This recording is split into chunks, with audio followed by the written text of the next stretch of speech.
Hello and welcome back to my videos. It's very nice to have you back again. Today a little bit about worldwide stamp variations, plate flaws, and some other interesting stuff. Let's get started. Germany, 1948 currency revaluation with post horn overprints. Normal on the top row and inverted on the bottom row. Here, many overprint and plate flaws do exist, and other variations as well, which are all listed in the German specialized catalog. And some do have some attractive values. These shown are kind of on the low end of the scale in regards to the value, but there are others that are much more attractive.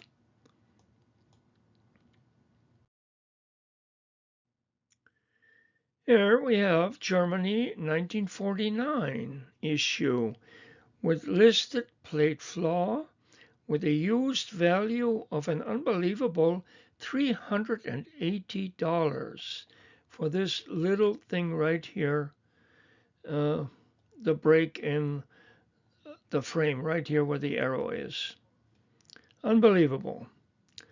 The catalog lists 23 plate flaws for the set of 3 stamps that includes that one semi-postal. They all belong together with similar values. Certainly could be worth to investigate. I would suggest for such values, I think it might be worthwhile, hopefully.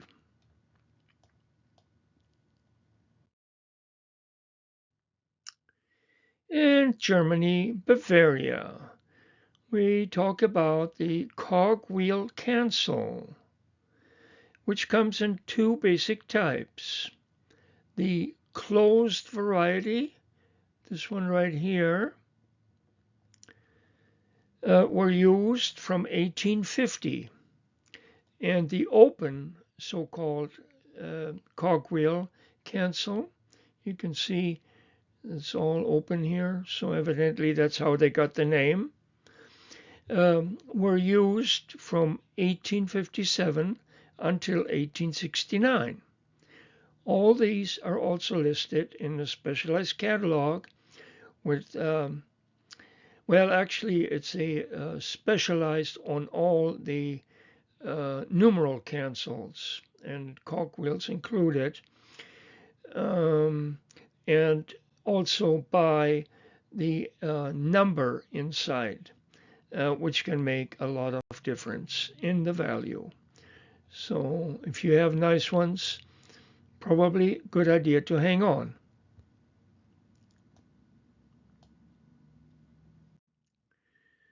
In Germany of 1920, this issue with a plate flaw and a catalog value of $100 for mint hinged.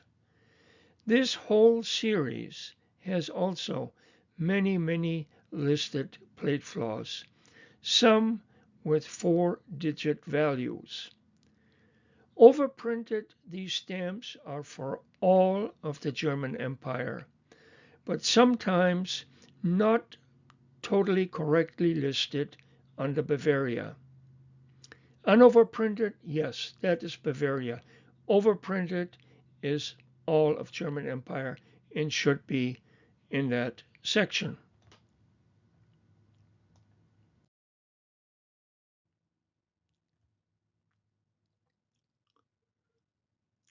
Mexico. After some searching, finally found. Correos Ahorros translates to Post Office Savings stamp of 1937. An old catalog value shows about $3 for this item. It's very clean, not hinged, And very nice little item, easy to overlook. Oftentimes, old catalogs do list what newer ones don't, which is not unusual. A successful search is also very gratifying, even for a low value stamp.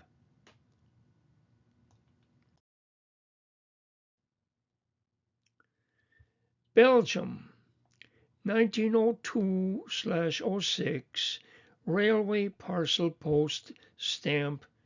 Proofs? Question mark. Is anyone familiar with these? Please comment below. Thank you very much. Very unusual.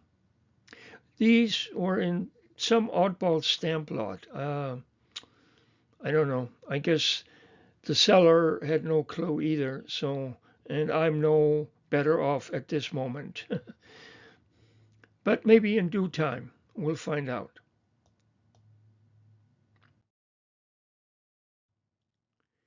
Germany, Allied occupation, 1946 to 47. The numeral series, as well as the worker series, also have many listed plate flaws with surprising values, in particular for used, typically in many cases substantially higher from the mint or mint not hinged.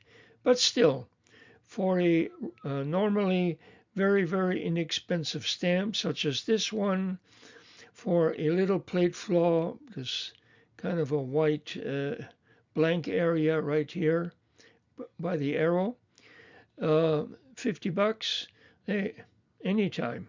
I think that's a pretty good deal.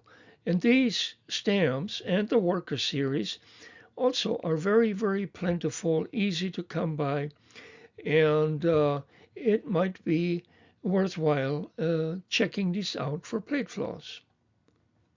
And there are other varieties as well.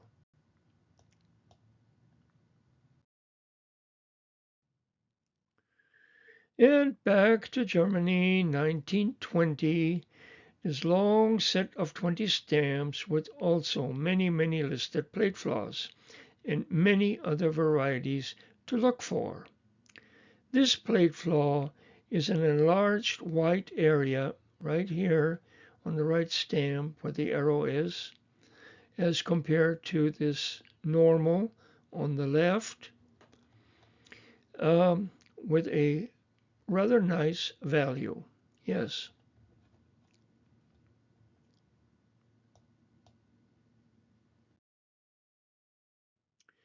And still Germany. So many plate flaws all over the place, from start to finish and in between.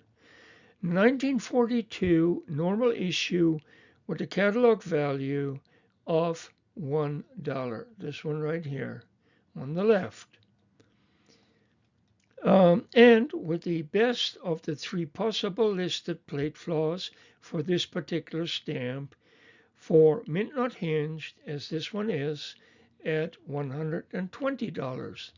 And it looks like, it's very strange too, it looks like an S, the letter S. You know? So it's right here in the middle of the sword. So that one should be easily spotted if you have it. But there are two others, and I believe one looks like a broken sword. I don't have that one. I used to have it. And then I think another one is right here in the low part of the swastika. I believe it is with a colored dot.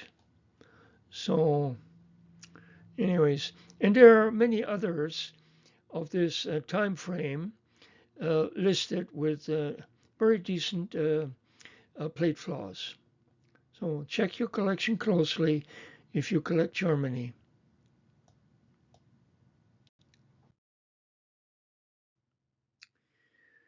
Peru, surcharged issue, 50 cents on 50 cents. The red, what looks like a cancel is actually the 50 surcharge of 1895. Same stamps except for a nice paper fold right here. It is very nice. And you can see now the stamp is basically oversized from the one on the left. But that's what paper folds can do. I have no idea on catalog value if even one does exist. I'm sure this is not maybe not even listed.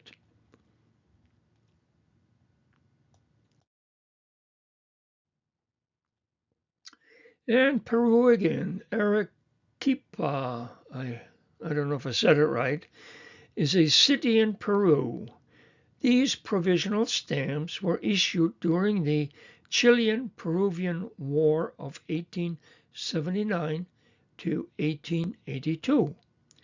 Catalog values are low for these rather, I feel, very interesting stamps. As crudely as they were made, I feel they have a certain appeal nonetheless. I like this kind of stuff myself.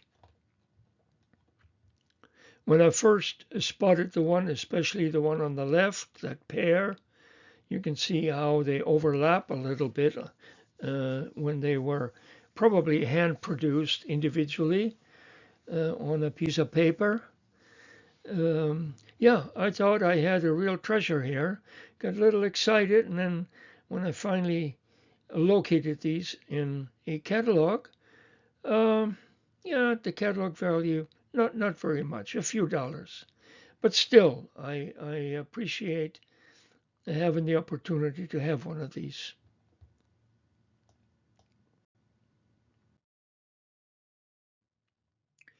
And Estonia, the first set after independence from Russia in 1918. Inexpensive, hence good availability, but not quite as common on cover. This one also in mix of issues from 1919. Very clean and very attractive with all the nice postal markings as we all like. So very nice little cover. Yeah, stuff like this, whether you collect this particular country or not, at least I feel running across something like this, as nice as it is, as clean as it is, from, over 100 years ago, um, it appeals, and I feel if the price is right, I'd be certainly interested. If I remember correctly, this cover, I believe I paid perhaps around $10 or so, maybe a little more for shipping. Was on the internet. So all kinds of goodies up there sometimes, but sometimes it takes a lot of searching.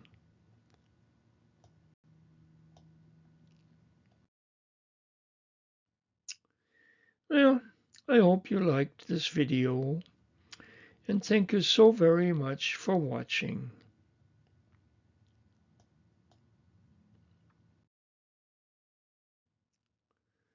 Yes, again, we can see there are really many, many treasures out there, and probably many, many of those have not yet been identified. So, if you have a nice shoebox full of common German, perhaps, or some other country that provides a nice specialized catalog, the area that you may collect, uh, maybe it is worth the effort. And of course, I don't know, to me, it's always exciting and interesting to look at the stuff closely, investigate possibilities, and sometimes we do end up with little surprises. And sometimes a little bigger surprises.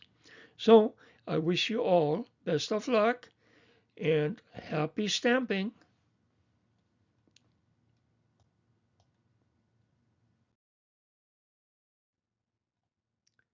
My channel, Stamps Space My Fun Things.